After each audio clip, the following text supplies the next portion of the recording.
নমস্কার দর্শক বন্ধুরা, আজকে আবারও একটা নতুন ভিডিও নিয়ে আপনাদের কাছে চলে এসেছি। আজকে আর মাংস রান্না দেখাবো না, আজকে মাংস গলা আর গিরে রেসিপি দেখাবো। শুরু করা যাক তাহলে। এখানে নিচে আদা রসুন জিরে গোলকি পেস্ট করে নেবো। তারে গলা গিরেটা ম্যারিনেট করে রাখি। দিয়ে দিলাম স্বাদ অনুসারে নুন, 1 চামচ হলুদ গুঁড়ো, 1 চামচ লঙ্কার গুঁড়ো। লঙ্কার গুঁড়োটা খুব ঝাল তাই 1 চামচই দিলাম। দিয়ে দিলাম 1 চামচ ধনে গুঁড়ো, 2 চামচ সর্ষের তেল দিয়ে আদা রসুন পেস্টটা দিয়ে ভালো করে মাখিয়ে নেবো। দিয়ে এদিকে মাখিয়ে নিচ্ছি ভালো করে।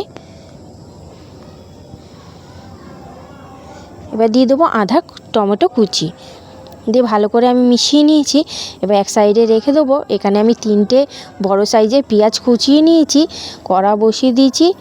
দিয়ে দিলাম 4 চামচ সর্ষের তেল, 2টো দারচিনি, 2টো লবঙ্গ দিয়ে একটু গরম হয়ে গেলে দিয়ে দেবো একটা তেজপাতা 2 টুকরো করে দিয়ে একটু নাড়িয়ে দিয়ে দেবো কেটে রাখা পেঁয়াজ।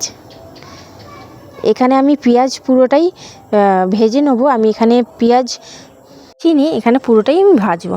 এদিকে পেঁয়াজটা আমার ভাজা হয়ে গেছে, দিয়ে দেবো ম্যারিনেট করা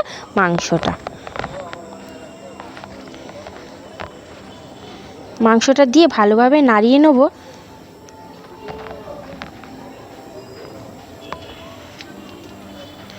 এদিকে দেখুন আমি হালকা আছে একদম মাংসটা কষাচ্ছি, এটার মধ্যে আমি একটু জল দেবো না। এইদিকে দেখুন আমি ঢেকে ঢেকে কষাচ্ছিলাম আর এতটা জল বেরিয়ে গেছে। এই জলেই আমার মাংসটা পুরো সেদ্ধ হয়ে যাবে, আমি আর জল দেবো না। এদিকে দেখুন আমার মাংসর জলটা শুকিয়ে এসেছে, আর একটু শুকিয়ে গেলে হয়ে যাবে, আর মাংসগুলোও সেদ্ধ হয়ে গেছে।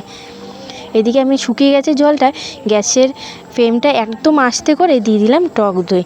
টক দই দেওয়ার সময় গ্যাসটা একদম হালকা রাখবেন, নয় টক দইটা ফেটে যায়। এদিকে আমি নাড়িয়ে নেবো।